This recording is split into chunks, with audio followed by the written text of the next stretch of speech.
Cheers. Cheers. Thanks for being here. Thanks for having me. Oh, it's good. Wow. It's kind of light. It's not. Yeah. Stouts are usually so heavy. I still don't understand what a white stout is.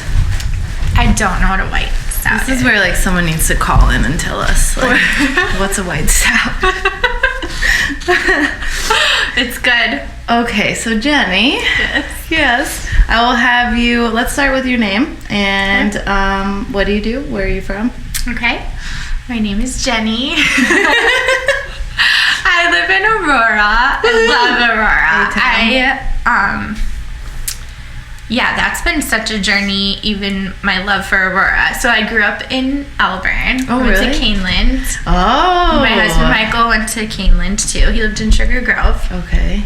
So we were high school sweethearts. Oh my gosh. I know. We broke up a lot. You did? And then broke up in college a lot. You like Yes. Did you go to the same college? No, that was very dramatic. Oh. Because we like broke up. Yeah. I went to school in Texas. He went up here in Elgin. But then for probably a year we stayed apart and really didn't talk at all. Like weren't friends. And then my sophomore year and his junior year we started talking again and reconnecting, and we got married in college. Oh wow. So I was how old? I was 20 when we got married. I know, looking back, I mean, it was so dumb, but I wouldn't change it because we are so. Because then you grow up together. Yes, like we've become these people that because of all those hardships. Right. So, yeah, if my kids ask to get married, I think I won't stop them, but I will tell them the hardships. Yeah. So, and then I had Trevor. We were just idiots and like didn't know what we were doing. And I got pregnant with the Trevor, like 6 months after we got married. Oh my. I had him when I was 21. Yeah, I just we don't know. So I've always felt like a little. I always try to prove that I'm old enough to do these things. Yes. I've uncovered a lot of that in therapy, and I'm now embracing that. That's okay. That's part of my story. But it is a hard thing because I get that a lot too. Mm-hmm. That people question my skills, right? Because of that, I look younger, not because I am. Right. Well, and I am younger, and you are younger too. But like, we still have had enough experiences, right? And for so long, did you feel like this where you had to prove yourself? Yeah. But now I'm starting to embrace, like, yeah, I'm young, right. And like I do all this stuff. So I don't. Again with the roller chairs. Yeah. This happened last time too, but it's okay. They won't hear it. But yeah, I feel. Well, one that like I feel like I don't have to defend it as much, but then also that people are trusting me even though I look younger than I am, which is nice. That's good because people are still hiring me, and then I find out like once we sit down and have a conversation, like they think I'm 10 years younger than I am. Yeah, like, oh, okay. That's good. I know, and the older I get, I do start to be like, oh, it's good. Yeah, yeah. I guess that's because I'm in my 30s now. Right, so right. I'm Now that's fine. I appreciate that, but before I didn't. So, so we've been married for 14 years. Oh my gosh. So we have 3 boys. Well, anyway, so then we moved back to Texas after I finished college, back to Illinois. Okay. And, I don't know if, well, hopefully my family listened to this, but everybody, they're all like Batavia, Geneva people. Oh, really? And so everybody was like, I don't think they meant to be malicious, but they were like, do whatever you do, don't go to Aurora. And I was like, something in me was like, well, then I'm going to Aurora. Everybody's telling me not to, and I just love it. I love things that are like the underdog, and that you find the true beauty, and it's like relaxed and not superficial. Not that I don't mean to say like Batavian, but there's something about the Aurora culture I really appreciate, that it's not like you have to keep up with. And it's not pretentious. Yes. And like Naperville and Geneva, maybe not so much Batavia, but like definitely can be pretentious. Right. And where I feel like I'm missing out on something in those groups. So And that's something that as Aurora grows, is starting to like concern me a little bit. Like I don't want Aurora to lose that edge. Yes, because that's like real grit. Right, of grit, and then, like, and that's where, like, if the web changes its name to, like, Tavern 31 or whatever, it's gonna break my heart. No, I love it. See, that's the, okay, so I know we're going all over the place, but the dive bar crawl, so your mom and I love your mom. We were like, she also has a very similar heart for Aurora. I mean, she's like the queen of Aurora, I call her. That's what you... Oh, my mom, she is, because she knows everyone. She does, and she like knows everything about everything. Right. So we did this like dive bar crawl, and we went to the web and Stoney's and Miss Lee's. Miss Lee's is the best. It's the best. Is amazing. If I could like sum up what I love about Aurora, that's it. Lee's. But did Miss Lee come downstairs when you guys? She didn't. I was wanting her to. When we went one time, there was a group of us, and they have karaoke on Saturdays, and we were like the only people in there as a group of friends, and everybody else was like one person alone at the bar. Like the locals. Yeah, and then so we were just hanging out in the back, and then we decided to come in and sing karaoke. And Miss Lee came down and bought us all a round of Patron shots. Oh my goodness! And took one with us. That's amazing. Yes, it was amazing. And Beverly at the web, she likes Patron too. Okay, I think she came in this last time we went. Oh, she probably. had like, because they were redoing stuff. And I think she came in because the bathroom was like the tall toilet. Yes. And they were talking about how it's a regular toilet seat now. And now everyone like probably falls onto it because you're used to having to jump that up on it. One. Yeah. Oh my gosh. Yeah. Okay, so you moved to Aurora. Yeah, so we moved to Aurora. And then you had Trevor? Yeah, so we had Trevor. So Trevor's 13. And then in Texas, we had Elliot. He's 11. Oh, wow. And then Simon we had here. He's 7. Oh, my gosh. Yeah, and so it was just weird because I was done having kids. I was like 25. It was just a weird place. It was just weird. And then I went on this self-discovery journey really since then. I've always struggled with anxiety and depression, but I didn't know what it was, and I named it at that time of life by going to therapy and getting help for it. And it's just, I feel like my life has bloomed since then, and I'm becoming just more me. And it feels so good. And that's kind of how Illuminate Space was born. Oh, so how did that come about? So I, during my like day job is I'm a children's director for the Orchard, and I love that. My degree is elementary education, so I love kids, but I'm discovering I'm not really a good teacher. I just want to like hug kids and love them. I'm not good at teaching them, so I don't know. That's interesting. But I just love being with kids and helping them come alive and feel valued. And that's what I love about that job. And how long have you been doing that? 5 years. Okay. And then during that time, so I also would start to do like create the spaces for the kids.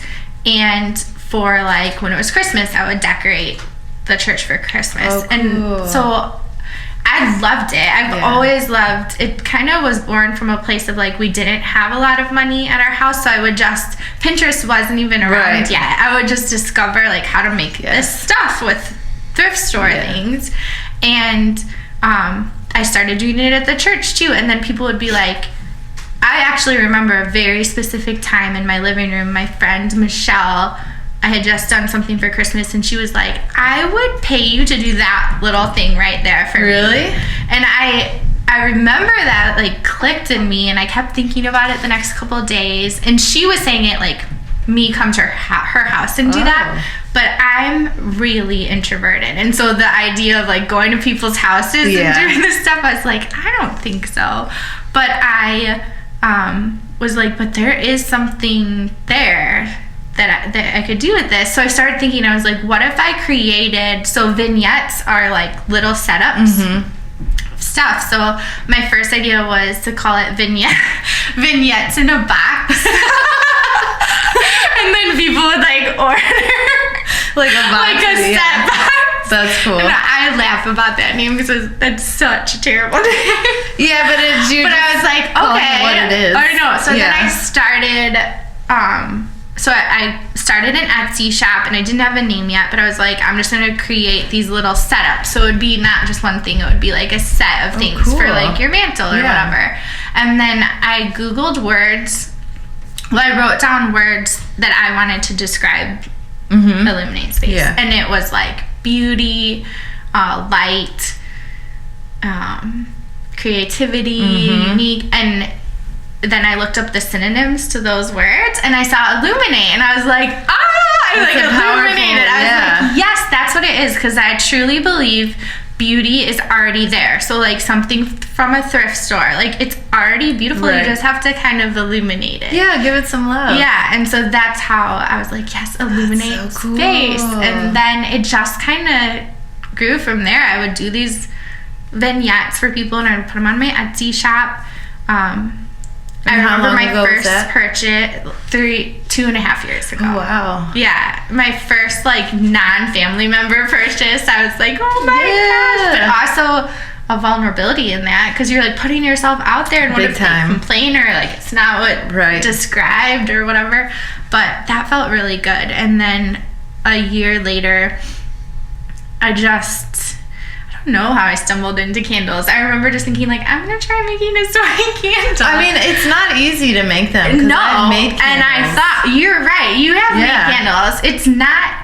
It's not like hard, but there's so many things you have to watch. Yes. Like the temperature and then like the size of wicks. I probably was a hazard last Christmas because I just went to the thrift store and bought a bunch of cool glass things then poured hot wax into them. Right. No, I know. Which is fine if you're not selling them. I learned this so I'm also, part of my anxiety is like, I don't want to get in trouble or anything. You don't want to be sued. No, and so somehow I got in some group, and they're like, anyone making candles, you should have candle insurance. And I was like, what? That day I went and bought, and they said you can't like reuse jars because it could. I mean, I don't know how like often that happens, but I guess it's just that it could like crack. It can be weakened. Like over time? Yeah, see, I didn't know that. Washing in a dishwasher. Oh, really? But just that, or can heat weaken it too? Heat, but it has to be really hot. Like in an oven? Like a candle flame? Yeah, like like that, I would say it would do it. Yeah, I just feel like when anyone's like, there's a 0.3% chance, I'm like, that will happen to me.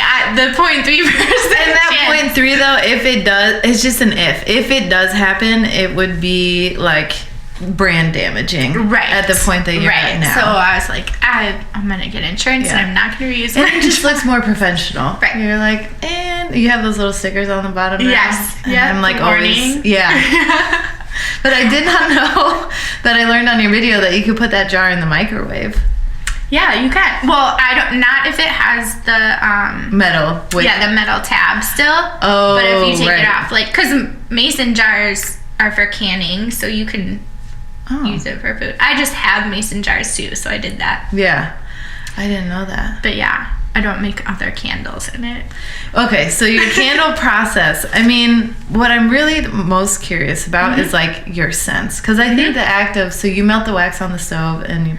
I started just like a double broiler on the stove. I've since, like, each time I make some more sales, I try to upgrade my equipment a little bit. So that's what we're doing with the podcast. Yeah. So I have, it looks like a fryer. It's kind of like a deep fryer, but this is on Etsy. Someone makes these on Etsy. It's like a deep fryer, but they've added a spout to pour the wax out. Yeah. So I melt all my wax in it. I have 2. You can do like 7 pounds of wax at a time, and then bring it to the temperature and to mix the fragrance. I had to figure all that out too, like, because there's an ideal temperature for fragrance. Oh, okay. Mix the fragrance, and then you like let it cool slowly to a certain temperature. Wow. And then you just do the spout. So when you mix the fragrance, are you mixing these? How are you testing your fragrances? So I do essential oil roller bottles. Okay. Those I use therapeutic grade essential oils, which are like, they're more expensive, so they're really pure. Right. For candles, the more research I did, essential oils really aren't made to be heated. It'll destroy the properties. Okay. And therapeutic grade essential oils, it would be like $100 to make a candle. Yeah, that's what I was. I found a few companies I really like that they make fragrance oils that are infused with essential oils. So what that means is they use essential oils, but then they blend them with synthetic carrier oils to protect them while the flame is heating it. So a lot of times I'll have to correct people when they say, because I don't want to mislead people either, because it is made with essential oils, but it's not like a Young Living essential oil put in the. Well, and that's it. That's what I was doing with mine, and I'm like, and then you lose drops, right? Like, and then you lose the fragrance, and you have to use so much because it's like I use about 1 ounce fragrance oil to 1 pound of wax, so that's like 1 jar, right? And the little essential oils are like 1 ounce. That's crazy. So it would be a lot. So I found a couple companies I really like, and so they use all non-toxic ingredients. That's good. And they start with the essential oils, but then blend them so it's safe. And what are you have like brand pillars, right? Like 3 words to describe your brand, don't you? No, but that's what I know. help me with. That? Yeah. You don't? No. Is that a marketing thing? I don't know. Well, it's just like it is something I do with all my clients because it is helpful, because it kind of like, not to put your brand in a box, but like gives you the foundation for your business. So like for mine, for marketing, it's simple, realistic, and fun. So like if it's not those things when it comes to marketing, then like I'm not going to do it. Oh, I love that. The podcast. That would be so helpful to like make decisions. But for some reason I thought you had that already. I don't think I have it. Okay, when we get done, we're going to check. Okay. Because I swear I saw it on your Facebook or something, but maybe not. I have like a tagline, but it's not really like what is pillars. The lighten, brighten, and reawaken. Well, but see, in there, like you're on the right track. Okay. So those are like 3 things that define your brand. Like lighten, brighten, and reawaken, and all the products that you put out do like fall in those pillars. Yeah. Okay. I get it. So it's like those kind of set up the foundation. So that's something that my clients really like. That I didn't think they would. Like, I didn't expect people to gravitate towards that so much. But the words like are big. I guess they just play a big role in defining like your brand, and then everything comes back to that. I like that, because you said like if it doesn't fit into those things, then you don't do them. I feel like that's where I'm right now in with my business is figuring out like I can't do it all, and what do I want for my business. And I listened to a podcast the other day. Do you know the Bando, the online shop?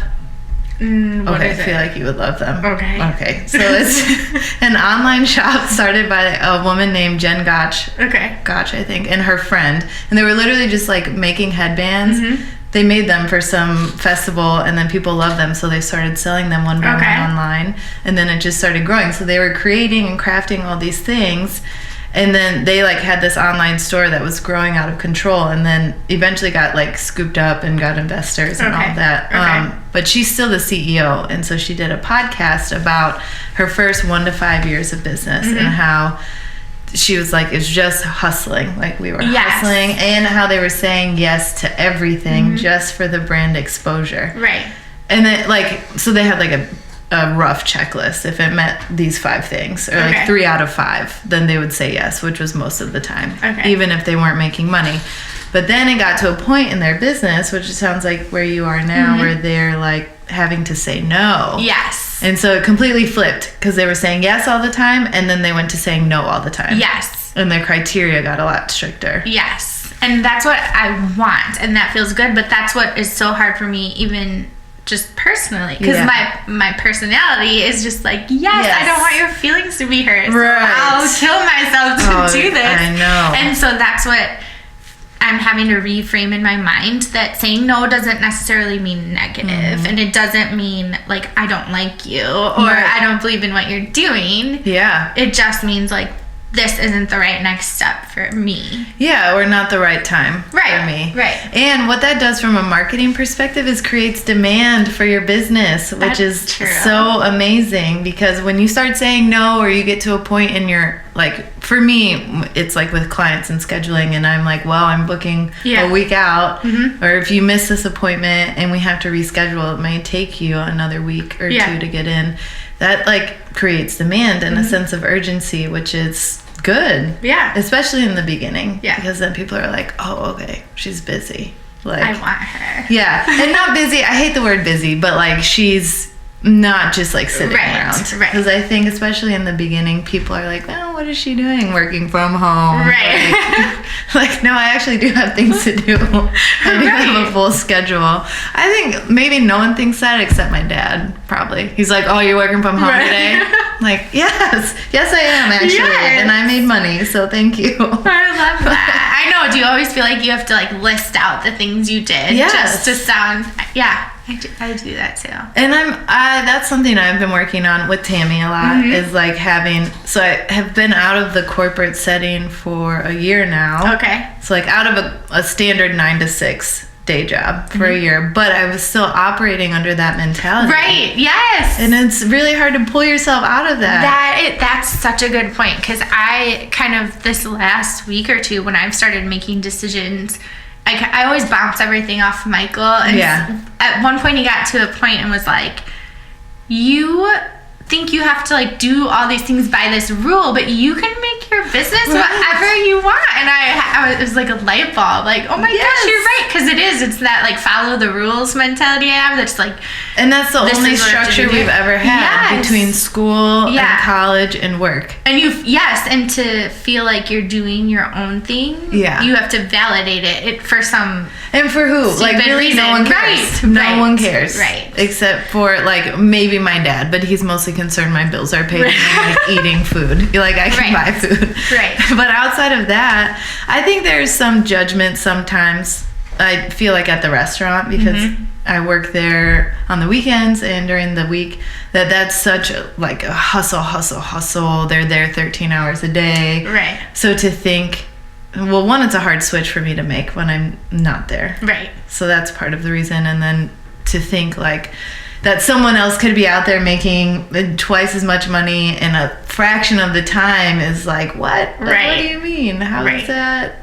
And so, but that's something I struggle with, so that I have to like turn that switch off. Yes, me too. It's so mental. Everything is so mental. It really all comes down what it's Tammy. Like, it's so basic. I love that you work with Tammy, because I work with Tammy too. And so you understand what she. Like some of the things she says. Tammy. Seriously, and it's like. It seems like it would be common sense. She's like, well, I know. You control your thoughts. Yeah. I'm like, well, no, I don't. I know.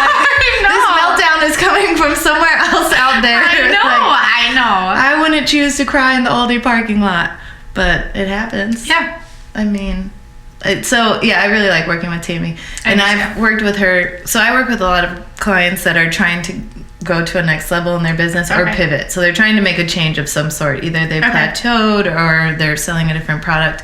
But then that's where I feel like I hit a plateau in my business after year one. And I was like, okay, I've been doing this with the restaurant, and now how do I just got like coconut. Really? Yeah. Are there coconut chunks in here? Well, it just like... Yeah, like a nice wave? Like coconut blast. This is really good. Have your pillow on. It feels nice. Okay. And this scarf is kind of making me hot. Like, but I don't want to take it off. Okay, sorry. I interrupted. Maybe I will take it off. Okay. Oh, yeah. I feel like I lost 10 pounds there. I'm not really a scarf person, because I feel like a turtle. That's how I felt. And I'm like, oh my gosh. I know. I'm like starting to get hot. Maybe it's the beer, the lights. Do you think these lights are hot? Probably. Like stage lights. They're high pressure sodium lights. So. I don't know what that means. Like, it sounds like they're gonna explode. Sounds fancy. Lots of pressure. Lots of pressure? Explosions. I'm just kidding. No. Oh, really? We were talking about flying. This is a complete tangent, but anyway, you know I was on that plane that exploded? What? Yeah. The plane exploded? Okay, not the whole plane, but the engine. Okay. So, remember? While it was in the air? Right before takeoff, like the nose of the plane. Was it Southwest? It was American, and we were flying from O'Hare to Miami. Okay. And it was like 2 years ago. It was on the news, because the nose was up and we were like all the way down the runway about to take off, and then the right engine blew, and then the whole plane caught on fire. And it was like the pilot had to throw it in reverse, and we didn't know what was happening. It was all happening so quickly, so we heard this loud noise, and everyone like turned and looked, because it was 3 rows of 3, so it was a big plane. And then we turned back, and by the time we looked back, like this side of the plane was on fire. Was everyone? How did people respond? It was pandemonium. Yeah, I can't imagine. You can Google it, and you can see videos from inside, and it's like, oh my god! I think I would have just died. Like I'm sorry. I had 2 margaritas before I got on the plane, and that's the only thing I can attest to that like calmed me down. Oh like thank God I had those, because I was in the middle section of seats, and then I was in between exit doors, so I was completely in the middle of the plane. And the back, so this whole right side was on fire except for the front, so those doors opened on both sides. And then in the middle, above the wing, only that one door could open. And in the back, that door got stuck. So there should be 6 exit doors on a plane that size, and we only had 4. Oh my goodness. Until they got the back one open. And so were people just like, oh my god, they were screaming and running and crying. Gosh. And then, like, of all things, getting their overhead luggage. And so then these, like, in particular, there was one woman who was very short, and she was like trying to pull her luggage out, and it fell and hit someone in the head. Oh my god! One man like stood on his seat, and he was like, "Everybody, calm down." Were you laughing? Yeah, I just like walked back and got my purse from under my seat, and then the plane's on fire. Yeah, well, I didn't want to panic, because what is going to happen in that situation? Right. That's really mature and healthy of you. Thank you for tequila. Like, yes, that's it. So then we all were in line for the back door, and we realized it was not opening. So then everybody rushed to the middle. Okay. I was like, oh gosh, okay. So then we just had to wait in line. Just wait. And it pissed me off that they wouldn't let the moms with the kids off. Really? Because people went into survival mode, and so they just went and they had to get out, everyone for themselves. But then the craziest part is, so we're walking out on the wing to go down the slide. And you have to go down a slide. Yeah, okay. And those slides, they're like this high off the ground, like as high as the couch. And so when you are flying down that slide and the engine is blowing, and then you hit the ground, like it's like a squat. So you had to like hit the ground and jump up. Basically. Oh my gosh. Yeah. And you had margaritas. So how was the slide? Yes. Is there Kleenex? Now my nose is running. This is great. Can I have a Kleenex, please? How was your finger though? My finger's fine. And yeah, right now. Not bleeding anymore? Which is surprising. Thank you. Mm-hmm. We're just like breaking the fourth wall all over the place. It doesn't matter. So once you get down to the bottom of the slide, you have to like jump up, and then, but that's where all the injuries happened. It was at the bottom, because all these seniors, like, not even seniors, but like just, average people, that's like an exercise. Can't like get up, right? Yeah, so they were hitting the bottom and then falling on their heads, and it's not funny, but it is funny. It was so crazy. It's like a cartoon, and then there was one woman. So you're supposed to go down the slide 4 at a time, 2 on one side, 2 on the other. Okay. That's how wide they are. Okay. But everyone was freaking out, and this woman, we walk up together, and she throws her overhead luggage down the slide. Like, now listen. If that punctures the slide, which they have to be durable, but still, everyone's gonna kill you. That's stupid. And then she was too scared to go down, and people were yelling at her like, "Go!"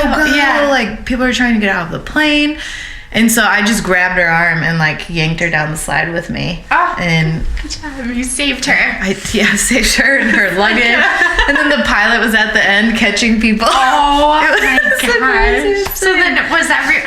Were people mad and? Screaming? Yeah, there was a lawsuit. There was a lawsuit that just happened. I think they just finished it. I can't believe you. What a great story to tell, though. Yeah, it was crazy. And then, everyone was okay. One man had a heart attack because we had to run across between the going down the slide and running across the airfield. Okay. So he had a heart attack, but he was fine. And then everyone else was okay. Like some cuts and bruises, and then they gave us open bar and sandwiches. Well, that's fantastic. And then like open bar sandwiches. I continued on to Miami, and they had open bar on the plane for us too. And that was like, how did you tell your mom? Like, were you like, hey mom? Okay, my mom was in Mexico. Plane just didn't.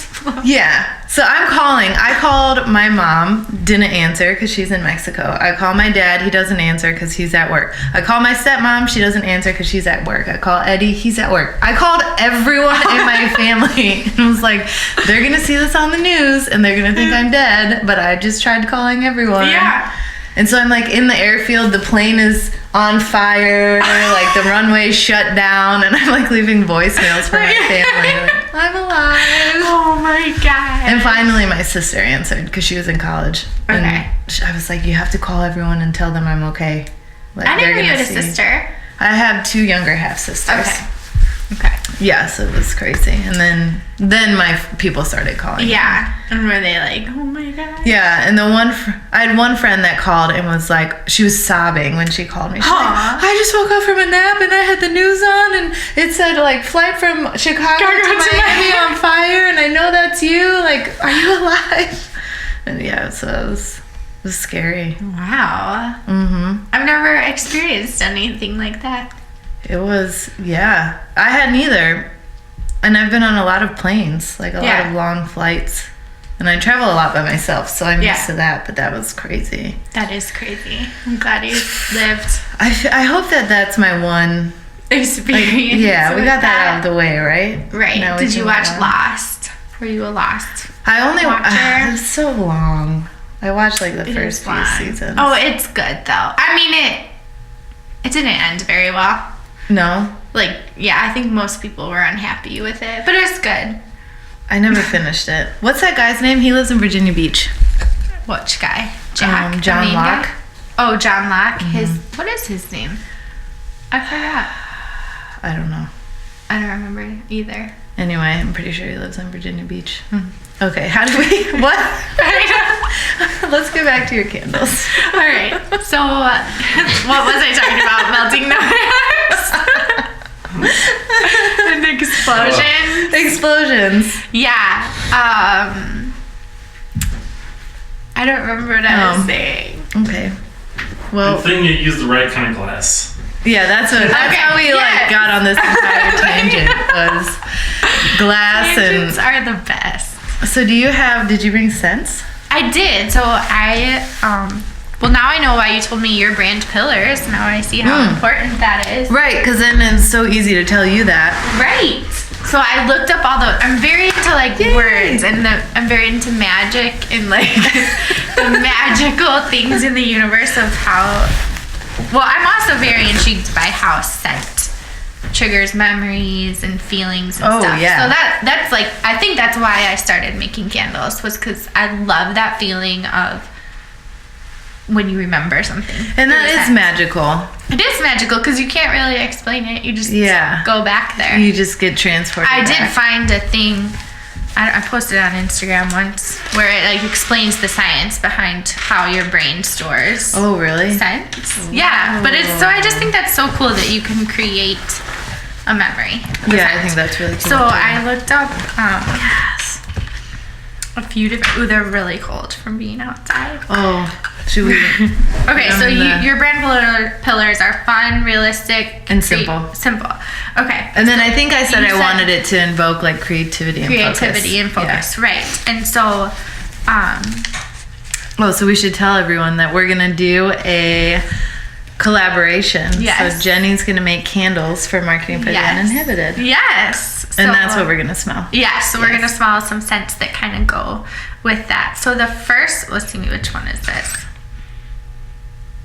Okay. So I was really surprised by this, but a scent that really makes you feel creative and bringing on creative energy is cinnamon. Oh. I know. I wouldn't have ever thought that. No. So I made a cinnamon. Yes. This has like cinnamon, vanilla. Oh my gosh. A little bit of clove. Oh my god. So it's kind of energizing. Yeah. So that's one. So that would be like spicy. Yeah. A little bit. Okay. Spicy. Then. Oh my gosh, it smells so good. Okay. Peppermint and orange.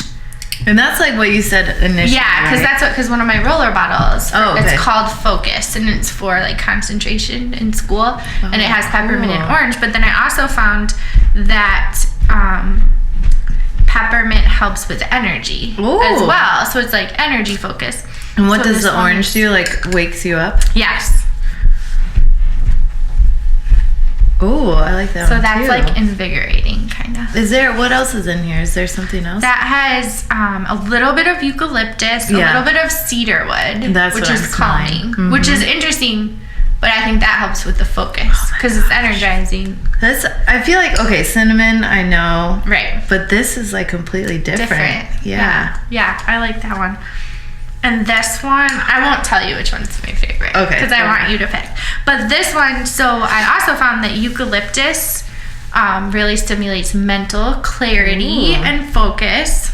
And is it a stress reliever too? Eucalyptus? I think it can be. It's like what's in a lot of, have you ever used Vicks? Mm-hmm. So it's kind of like a relaxant. And I think this lotion over there has eucalyptus. Yeah, it says it like stress relief, clears. Yeah, so which is nice to have like a clear mind. And pine gives energy as well. So this has a little bit of peppermint, fir, cedar, and lavender. My god, I know. So that one, so they're all a little bit different. This is like food, like kind of. The peppermint's like spa kind of. Yeah. And this one's like nature. Oh yeah. Oh my gosh. These are so good. So all of them kind of direct towards. But this one focus. like the eucalyptus, lavender, fir, and peppermint, cedar. It's like instantly calming. Yeah. It just calms you down. Yeah. And this one, okay, hold on. Let's see. Oh, but this one smells so good. I know. They're all. But maybe not for the brand. Okay, we'll put that one aside. Because if you go with your pillars, so.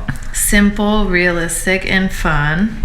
I feel like each one of those is like. It's really the nature easy. one is like. Yeah. Simple. I think in this one what's throwing me off is the cedar wood. Is that the orange? Mm-hmm. Yeah, orange, peppermint, and cedar wood. Okay, I think this is the winner. This one? That's my favorite. Yeah. Peppermint first, cedar, I like how lavender. And it's calming, but also... But to get you focused, to be creative. Yeah, because I feel like my anxiety gets in the way sometimes, too, where I get so anxious about getting shit done. Yes, then you get nothing done.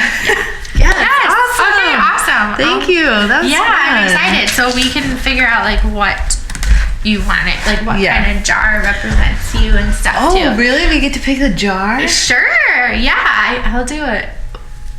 Yes. Whatever represents. Are you sure? You. Don't just say yes. No, I know, but no, that's because I'm not like this. This is what I like about my business is working with the customer to do that. So it's not like I'm going to add that to my line now. So how do you see yourself growing your business? So I really had to evaluate that recently, and I tried to like think through. Okay, what do I love about what I do, and what am I like, and what absolutely drains me. Yeah. And so I came to a point where I love the actual act of creating. Like whenever I'm in my workshop, and really I love the candles, but really the decor, like creating something that's been discarded into something new, I get like a high from it. I was doing Christmas things last week. I don't know if you saw on Instagram. I was like, oh my gosh, so excited. I'm so happy right now. So that, and then that carries through to then when actually your mom bought one of the things, and like seeing her excitement about the thing, that is what I love. So I know I don't ever want to be this like giant mass producer retailer. I like to read fiction at night when I go to bed, and one of the books a few years ago was set. I like crime mystery. But one of the main characters owned like a little small town shop, and other customers that came in knew her name, and it was like, here, I think it was a toy shop, and she knew what they wanted. And that's what I want, I think. Like, I love being successful and making a profit. Like, I think you have to make a profit. Unless you have a situation where you can, But then it's a hobby, not a business. Yes. So, like, I want it to be successful, but I don't want to lose that. Like, I'm creating something for you personally. So that's what I want for my business. Just to, like, keep that personal have a touch. connection with the customers. So it sounds like you made a decision, you have already, to keep your business small. Mm-hmm. Have you read the book? It's called Small But Great, I think. No. And it's all about, it's basically like each chapter is a case study on a different business in the U.S. and has like kept it small. And one of them, I mean, these are like huge brands, you would think, like Cliff Bar and like people who said no or backed out of like investor deals, like multi-million dollars, and like said no at the last minute. I'll give it to you because I read that too. Because it's about how like there is a big push in our, I think, in the business world for all of the companies to like grow into these multi-million dollar conglomerates and like that you need to get investors. And you don't have to unless you want to. I know, and that was the thing that I had to, because I thought like, oh, that's my next thing, because I started doing a few wholesale accounts where they would buy bulk orders from me and then sell it in their stores. And like I loved, that was great, but then it was starting to pull away from the time I could create for my people. And I just realized that's not where my passion is. So I had to like redirect a little bit. And there's a way, I mean, there are ways to grow and still, like, you can add team members if you wanted to. And still keep it small. And then, so the main theme in that book for all of the companies is that they were like hyper involved in their communities. And so they became like a community staple. I like that. And like they stayed local. So there was one, I think it was a sandwich shop in Ann Arbor, Michigan, and like everybody knew them. And that's another marketing like philosophy, is to like hyper localize, or to target, even in the beginning, target like a super small niche, and then like get them to be fiercely loyal and buy in. I like that. And then it just grows from there. And I like that. Yeah. Because that's what I have even like, I don't want to stop dreaming, and I don't even want to be like, okay, I'm never again doing wholesale, because I just mean for like this time, I'm not doing it. But I think my dream for Illuminate Space is I would love to have a brick and mortar storefront where people like, they can come, I can teach them how to make these things, or you can buy the ones I've already made, because like Tammy, she always like, I don't want to learn how to make it, just make it for me. And so I like serving my customer however they need, but I would love to have something like that in the community that people know, like, oh, I'm gonna go make a gift for someone, or I'm just gonna go buy a gift for someone. Either way, I think that's really, I like that idea too. And I think it's good that you make that decision for your business and what you want, because it's your business. I know. And again, it sounds so simple, like but it's so. But I have to keep telling myself, like, I don't have to do. And I always think, like, today is it, like, and it's not. It's always gonna be evolving and changing, and that's okay. And I think that's probably the most important thing to keep in mind, is that it is going to grow and change. So even with your brand pillars, if we set them now, like 2 years from now, or maybe a year from now, they may change. Because your business has changed. And that's, like, I think I definitely do struggle with that too. Is like, it's not static. Like, you're not going to check all these boxes on your list and then be like, okay. Like, no, that's, I do that always, a lot. I do it even all the with time. my packaging in jars, I think I tend to get like, oh, well, this is what they are, but I can change them at any time. I know. But it's so hard to shift that thinking. It is. And I think that's where we have to make more decisions, just like at a faster pace, I think sometimes. Because what happens is we put so much weight behind a decision, and then we make it and we're like, oh, but... But then you're like, but I spent like months doing this. And then that's where you have to execute faster to test it, and that's where your testing comes in, because like even with new scents, so how do you test those? So new scents, I usually do mix all my scents. Just sometimes they'll have one oil that I'm like, this is perfect on its own, but I kind of like to make something my own. So I'll just, I mean, my so Michael, I don't know if he's like a beer. Yeah. So like, my mom has told me a little bit. Yeah, about he's this. like insane. He would be able to tell us immediately what it was. He's gonna be so ashamed that I don't know, because I do know a lot about him, because we need him to like call in and tell us. I know. We go on these like annual brewery tour trips where we go to all these like zillions of breweries. But anyway, he does homebrew and stuff, so he knows, because that is a lot of like notes and scents and it's stuff. like wine. So so he helps me a lot. And honestly, my 11-year-old Elliot, he can pick. Really? Like Michael will give him a beer and like have him smell and pick up what's in it. So I have him. I'll mix something like 3 different things and be like, which one do you guys like better, and what do you think I should name it? So usually my names are the 2 of them. Oh, that's fun. I know. So it's like a whole family affair. Yeah, and I follow a lot of like the essential aromatherapy books that will say like this scent is for calming, and then I'll know what I'm trying to go for in the scent, and then I'll pick a few different ones and just I'll mix them in small amounts to try to figure out what works. It just seems so fun. Like it the whole is. process. Like scientists. Yeah, it is. But then in the creating part too, because I like to create. Like so when I got my apartment, this one I'm living in, like I didn't need a second bedroom, but then it was perfect. And like, okay, I'll take it. So now I have a craft room, and I have like my sewing machine out. And you sew? Yeah. That's awesome.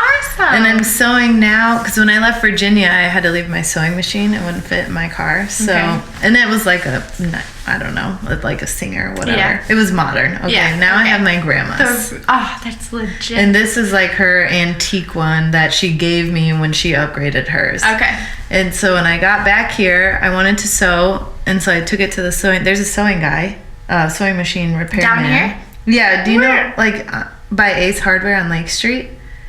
Okay, I know where that is. So behind that Ace Hardware, there's like a little tiny strip mall. Okay. Like behind Carson's, where Carson's used to be. And he has a shop that's like this big, full of vacuum cleaners and sewing machines. Vacuum cleaners reminds me of growing up. I feel like my mom was always in a vacuum cleaner shop. I remember being in vacuum cleaner shops. Because you have to get them fixed all the time. Yeah. And they're all, it's like all the old vacuum cleaners. And old sewing machines, and he won't fix anything else. Like I took a record player there once. I took, so like, okay, talk about a hyper niche. This guy has it locked down, and he's busy. Like anytime you're there, he's like, I can't. Okay, it's gonna be a week because. Well, I mean, I guess that makes sense because who's doing where that? do you go? Yeah, right. That's smart. Yeah, and then he says no to everything else, so he's not afraid to say no. That's really good. When you like. You figure that out, and then you start looking around you. A lot of the people that are successful are doing that. That's really good. And it's because we had a woman on here, a mystery book writer, publisher, and she only does cozy mysteries. And so they're basically like not graphic or crime driven, just like Cozy. It's called Cozy Cat Publishing. Okay. Cozy Cat Press. And so she said the visual is to like cozy up next to the fire with your cat and like read a nice mystery. I like, and that's what then she makes all her decisions on that. Yeah. That's so good, because I think you can get into scarcity mentality. At least I can. Yeah, me too. Where then I think like, oh my gosh, if I say no to this, then Well, and I think especially every small business owner in the beginning, because you want to get paid. Yeah, right. You're like, I need to pay my bills. Right. And that's where I'm at right now, too, making some decisions like, but then if you say no, that affords you the time to like say yes to other opportunities that would better serve you or your business or that's money. Really good. Yeah. And it's like smart, Miranda. No, it's smart. It's easy. It's so easy to say. It's so, like if I took half the advice I gave my clients, I'd be more successful. But it's really hard to put into practice, especially when it's like your family. Mm-hmm. There's just me, so whatever. I'll sell my couch. I'll pay my rent. Yeah, but I mean, still So I recently took over our. We don't have a huge house, but we had some space in the basement, but I was just noticing my creative energy wasn't good down there. Yeah. I need like natural light. Yes. Yeah, me too. And so I wouldn't ever go down there. And I have a lot of mom guilt. I just yeah, that's a real thing. Yeah, yes. And I think I have an awesome relationship with my boys, but my head always tells me like they think you're just doing this all the time. And you're just an okay mom. I know, whatever. You're not though. That like really hit home for me at the beginning of school. Elliot and Simon had to like write about their family, and both of them put like Michael plays baseball with me, or my dad does this with me, and then mine was like my mom likes to make candles. And for a while I let that like really get on me, like oh my gosh, I'm not spending time with them. But then I reframed that, and like, they are seeing a woman entrepreneur like doing something that she loves while still loving and caring for them and having time for them. So I've started to get like, no, I think that's my head telling me that they're thinking those things, because I think I can still be present with them and do what I love, and they're seeing that. I don't want them to think, if they get married, I don't want them to think like the wife has to. Right. Yeah, and so now I'm like, no, I am doing them a good thing. And you are working from home, so you're spending more time with them. Yes. Like you're available. So the dining room thing came in, because I was like, okay, I don't want to be in the basement. Oh yeah. And I was like, why? Again, the rule thing. Why do I think we have to have this separate formal dining room? We never use it. Right. So I was like, I'm just gonna move my whole workshop up there. And Michael was a little like, okay. He never stops me from doing anything, but he is like like hesitant. All right. So I did. I just like moved all my workshop into the dining room, and I put our living room's kind of long, so I put our kitchen table in the living room, and I like made it two little sections. But it works like completely fine. And now it was like a mind shift for me, because even though they're all playing video games in the living room, I'm still like on the same floor with them, and I feel like I'm not in the dungeon of the basement. You're still like a part of what's happening. So like I'm there, but I'm doing my own thing. Yeah, I think that's important. I think your actual physical space is important. Yeah. Because that's the thing with where my craft room is in my office. It has two big windows that face north, and then there are like these really pretty trees outside. So I didn't even put curtains or anything up, because I just really like the view. And that ended up being way more important to me than I thought it was going to be. I completely agree. Because I just like having that outside access, like that space, seeing nature. Yeah, I love trees. I think they're magical. I do too, and that's the only downfall of this office, is that it's like a cement block. Yes, but it's you. Did you do all this? No, like, Shannon did. She did a really good job. Yeah, because I think I saw it at first. Yeah, and it looked completely different. Because there was like a whiteboard here and a projector, and so she did everything, and it looks awesome. It looks good. I love it.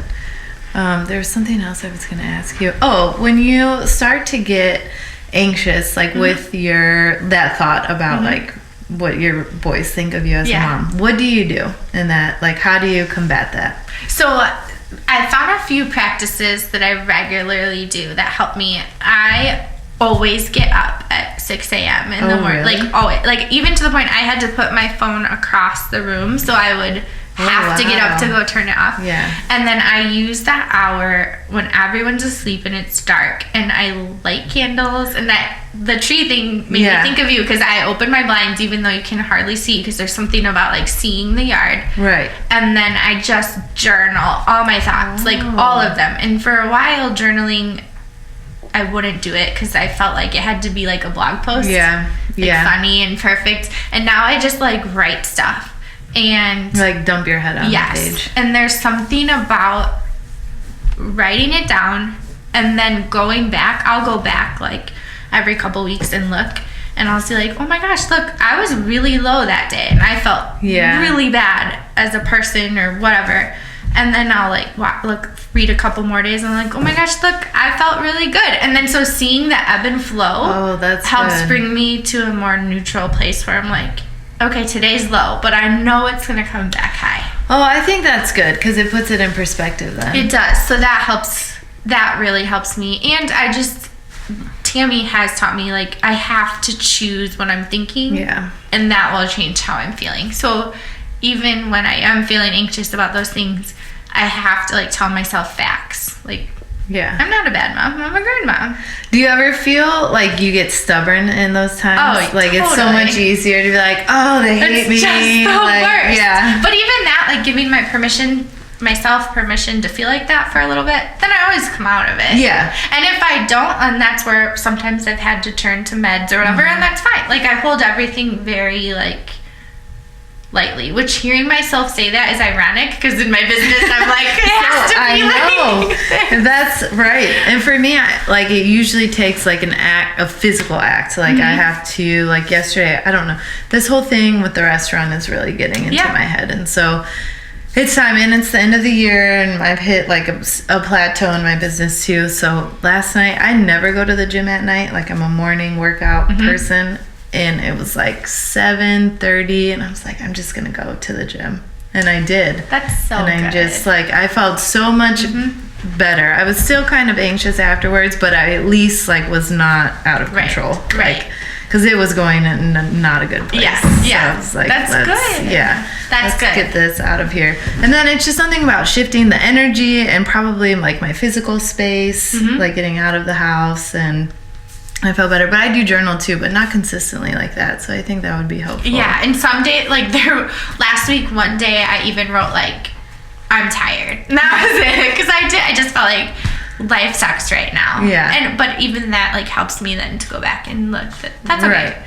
And I think it helps me to always remind myself that growth is never comfortable. So when I do feel like this sucks, I'm growing, and that's good. Because I think if everything was just like, I mean, why would you push yourself or do hard things? Yes, that's what Tammy is good at too. Like should be uncomfortable. Yeah, it's gonna feel weird. So I try to think like, okay, this feels terrible, so it probably is good for me to do. Oh, but it's so much easier said than done. It is. And those conversations, like saying I'm it's terrible hard. about that because I'm such a like, I just want you to like me.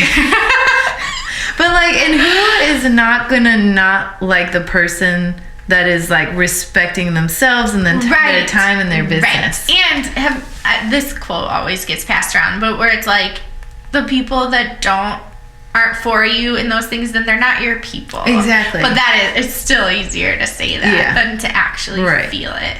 It's true, but then it does feel lighter, like you said. Better is not the right word, but I like lighter when you have those conversations, because then now you have like time. You're like, okay, now what can we do with this time? Yes. Which is so nice. Yeah. We hit the 1 hour mark. Yay, I like the time. It's real official. Do you have any? You do. Anything else? I don't know. We've covered a lot. I know. Candles and explosions. Yeah, I haven't. None of my candles have burnt down any houses yet, so that's good. My insurance is. I know. Oh wait. So how does it work on Etsy? I do have a question. about that. I don't know how. Okay, Etsy so shops I'll work. tell you what I don't know if they're going to be like Etsy corporate. Like, I mean, if they are, that's great. But I love Etsy is a fantastic place for makers to start, right? Because it is so user friendly. Like you seriously just type in a description and they have all these drop down things to choose. Cool. They calculate the shipping. Really? It's so user friendly. It's awesome to start. But Etsy, I mean, it is a business, so there are a lot of fees with it, and that's where then I use it because it's such a far reach for customers. Right. But then it is better for them to then come to my website after they've found me on Etsy. So I do, for a little bit, I kind of didn't update my Etsy for a while, but I am seeing the value in it to get customers that are on Etsy. Brand exposure. Yeah. So I really like Etsy. It's a great place to start, but for me, it's not a sustainable place to keep all my business. That's interesting. So then how are you finding business? How are people finding you? So right now it's kind of just word of mouth. It's like my circle of people that then give it to people. And I like that because they're still like coming to me and I'm having that interaction with them. So that's been good. And honestly, right now, that's what I can sustain. I think maybe I will get to when I'm not working full-time as well, which because there are pieces of my job that do give me life, so I'm not ready to give that up yet. But I could see someday. Yeah. Giving that so up. At this point, you pretty much hit. Yeah. And that's where I was on the verge of like a mental breakdown. I know. Because I was like, yes, doing all this stuff. But I had to kind of bring myself back. Like, for right now, this is what is doable for my business. And I don't want to stop it from growing, but I can redirect, like, how much it's growing. You can control it. Yeah. Right. And that's like a really good problem to have. Yeah. If you have to say no to some expansion. Yeah. So that's kind of where I am right now. Like, I'm getting business, which is wonderful, but I have to try to, like, not get too much that I can't keep up with it. Is it profitable? Yeah, I'm glad I kind of researched that right away, the pricing model, to make sure. So, and I have kept Illuminate Space debt free, which I'm really excited about, because I am personally not debt free, and I know the pain of college loans. So I was like, I will be paying college loans till I'm 95. Me too, like until I die. And I hate it, but it is what it is. But so that's what I really wanted to be intentional about. Right. Like, I listened to a podcast once where the maker was saying when she sold some stuff, then she would use pieces of that to buy more materials. And so that's kind of how I built it. And now I am like on the next level now, where I can buy a little bit more in bulk where I couldn't before. So that helps with profit too. I think that's important because you have overhead. Like, for a service business, I don't really have a lot of overhead. Like, the podcast is the most overhead I've had. But I think that's important for people to understand, because that's like, you have to be strict with your budgeting, and you don't need to open a credit card. Like, I don't have a business credit card. I have a bank account. Right. And so that's it. Like, what's in there is in there. That's it. Yeah. And so then I always just try to use from that then to, like, get the next round of stuff. So do you pay yourself out of your business right now? I've just started to a little bit. The nice thing that I do work also is I don't have to pay myself out of my business, but I think I should probably start just to, like, keep that as part of the even if it was just thing. I think you should start that habit now of paying yourself, because eventually, if you get where you transition to that's full time, but even just like, maybe that's your fun money. Yeah, like, you get your nails done, I have used that for, like, clothes and stuff. Like, treat yourself money. Treat yourself. Yeah, exactly. Did you watch Parks and Recreation? Yes. So that's the fun thing about teenagers, is because now they, like, watch Trevor and Elliot. Yeah, he was Dwight from he was a perfect Dwight.